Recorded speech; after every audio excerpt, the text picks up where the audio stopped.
Haha. There's been a lot of discourse this year about sex scenes in movies and whether they're necessary, whether they can move the plot forward. Profoundly stupid argument because of course they can, but all the sex scene haters out there have finally had their wish granted because Luca Guadagnino has made one of the horniest, hot and heaviest, most erotic films in recent memory. And there are no sex scenes. That's right, surgery is so 2 years ago, and Challengers tennis is the new sex, and I'm so excited to talk to you guys about this movie, because it's not just empty tension. This movie is so fascinating thematically, and I feel like the trailer actually did a really good job representing the feeling that this movie gives you, and that it's about this throupley relationship between Zendaya's Tashi, a tennis star who got injured, and Mike Faist's Art, and Josh O'Connor's Patrick, who also play tennis. But the other fun part is that its whole framing device in practice is this tennis match between the two men, and how we're getting flashbacks and slowly we get more and more context so that we understand just how much tension is really underneath the surface of all of this. I mean, it spans 1 or 2 decades, their relationship with each other, and so it is non-linear. It jumps around a lot and it's very busy, but it's coherent, and that jumping helps keep the frenetic energy of the whole thing alive. And that grand timeline of it all, dare I say, makes it feel like biblical or like it's legend. And I'm always kind of trying to apply that to things. But at the very beginning, one of the first lines that Zendaya says to the two guys is who's fire and who's ice. And it kind of sets this stage for the power dynamic that's going on here. Which two of them are going to butt heads because they're fire, who manipulates who, and who's going to submit to who. I always like when that is kind of represented in films, because in my own life I'm always noticing who I keep around me and how we kind of work together and how we don't. This is one of those movies where everyone kind of sucks in their own special way, and I'm not sure if any of them even like each other that much, but what is going on with them is so alluring that you just can't look away. But like I said, the coolest thing about this film is its approach to sex, or lack thereof. And I mean, there are intimate scenes, like there are some really steamy scenes in here, but the characters are almost like living metaphors. They all live and breathe this sport, and there's this attention to the parallels between actual physical intimacy and, excuse my phrasing, but the climax of a match where you're finally playing real tennis. There's like this emphasis on that moment that any athlete knows. That's why I love it so much, where the sport becomes something different and almost metaphysical. But it's also a very universal deconstruction of sex as this physical act, and breaking it down to just this like meeting point of two people, whether it's sexual, romantic, platonic, and that's kind of where this queer aspect of it comes in. And I think some people might wish that they did even more with that part, but there is this kind of inherent sexual tension even when it's the two men. I mean, what a cool way to show it through tennis, because it's this sport where you're grunting and you're sweating with this one other person, but you're never actually touching. And from all that, so enters the coined phrase, edging the movie. And how hilarious is it that Luca Guadagnino apparently doesn't even like watching tennis, but that also means that he's kind of working overtime to make it thrilling and engaging for anyone, because he's probably trying to do the same for himself.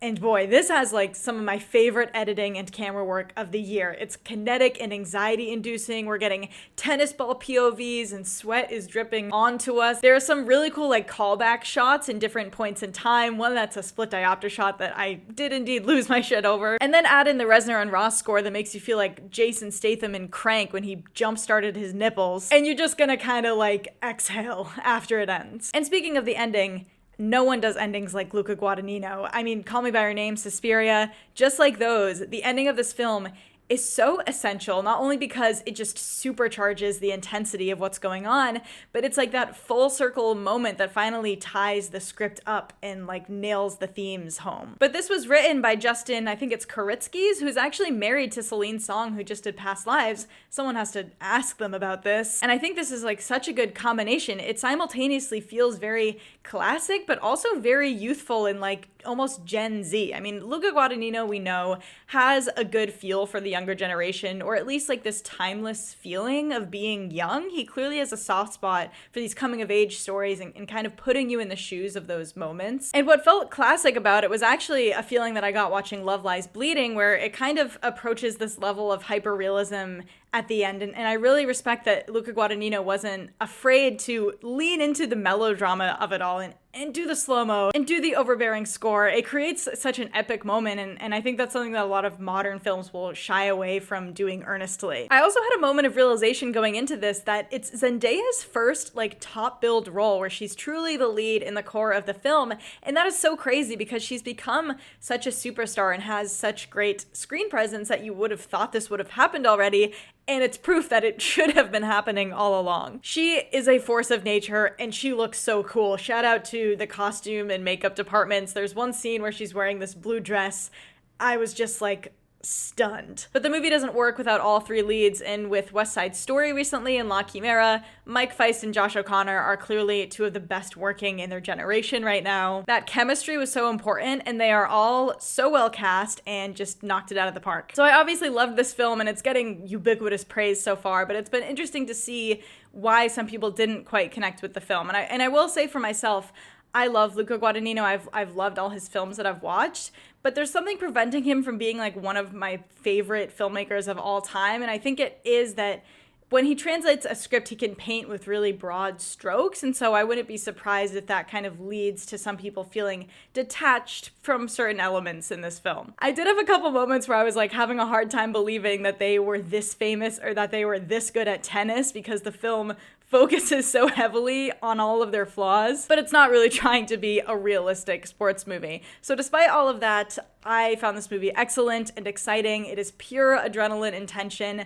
Seriously, be careful who you see it with because it is very sexy, but I'm going to give Challengers 4.5 out of 5 stars. I hope this gets some Oscars attention because Luca Guadagnino is one of those filmmakers who is just out there enough that he doesn't get recognized all that often. Like, Suspiria is so grotesque that the Academy wouldn't touch it with a 10-foot pole. So we'll see, but let me know your thoughts on Challengers, guys. I feel like this is the first really good movie to come out this month since Monkey Man, in my opinion. But then next weekend we have I Saw the TV Glow and The Fall Guy. I've seen both of those. Highly recommend them both. So let me know what you plan on seeing in the next couple weeks. Don't forget to like and subscribe and keep an eye out for more videos soon. Thanks for watching.